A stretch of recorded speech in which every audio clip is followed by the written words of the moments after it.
Networking is the most misunderstood sales tool, so it often gets a bad rap. But my hot take is that you can build an entire multi-million-dollar business on networking alone.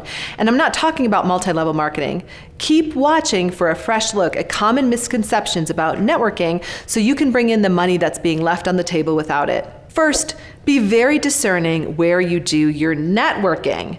Here's the thing. We hear the word networking and we just think, oh, I'm going to show up where there's people. No, I only want you to network where you're either hanging out with potential referral partners or potential clients. That's it. If they're not at your networking group, it's not a place for you to hang out. Usually when I share this with clients, this light bulb goes on and they realize that they have to stop networking at certain places, which can be difficult because you have built relationships there. But if it's not bringing you business or if it's not bringing you potential referral partners, then it's not a place for you to hang out. Now let me clarify, what's a referral partner?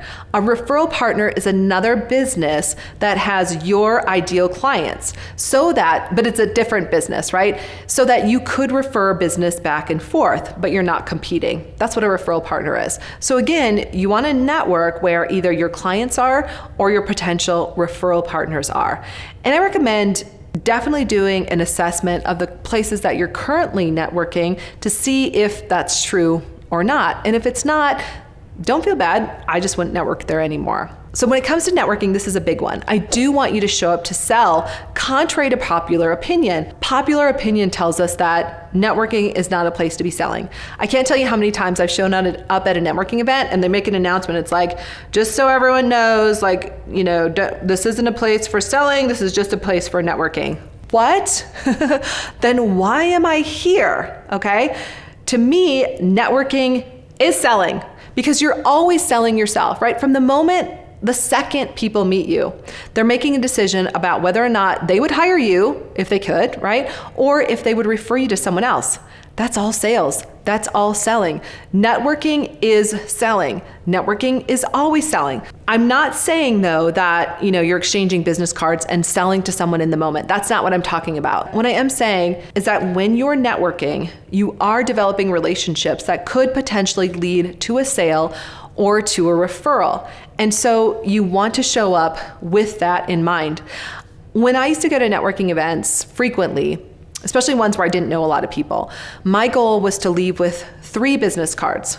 And those 3 business cards would represent either a potential referral partner or a potential client. And once I had 3, I would feel like that was a pretty solid night. Now, sometimes there would be more than that, but 3 was kind of my minimum. So again, I was showing up with the intention to sell. When it comes to networking, you do want to show up to serve. So I'm going to kind of contradict myself. So you are showing up to sell and you're showing up to serve at the same time. What I mean by that is, how can you help the person that's in front of you first before you're expecting anything in return? And I lived by this. Like, if I met someone, was there someone I could connect them with? Was there another business I could introduce them to? Was there an organization that they needed to know about? I always wanted to serve them in a certain way, not from a place of what I expected, but from a place that I know when you give, it comes back to you. It doesn't come back to you directly, but it will come back to you. And also, when you're at a networking event, it takes a lot of pressure off to think, oh my gosh, I'm here, I have to meet all these people. No, just show up to connect and serve and leave with 3 business cards. And that makes it a really easy way for you to know what to do while you're there. Fourth, when you're at a networking event, you do want to have your calendar ready to set appointments in the moment. Now, for some people, this is a little triggering because you're going to think, oh my gosh, I would never be that salesy. However, let me tell you what happens. Let's say you're at a networking event and you meet someone, you start chatting, you're talking about what you do, you tell them what you do, and all of a sudden they're like, I'd love to learn more about that. That is an open invitation. They want to learn more they're wondering if you can help them. And so rather than trying to have a sales conversation at a networking event. Now, again, I'm contradicting what I said before. You are selling, but you're not selling, right? You're taking the first step with the sale. You're not going to have a full-on sales conversation at a networking event. You would never want to do that because they're not, that the person you're talking to is not focused on you entirely. They're looking over your shoulder. They're thinking about who to talk to. But if they open the door, this is your opportunity to say, great, I'd love to have a conversation with you about this. So let's get out our calendars and put a time on that we can meet and have this conversation. And so you want to get your calendar ready and out in that moment, because if you don't, here's what happens. You exchange business cards, right? And they're like, just call me and we'll set up a time to talk. You take their business card, you take it back to your office, you set it on your desk, and you tell yourself, I'll call them tomorrow.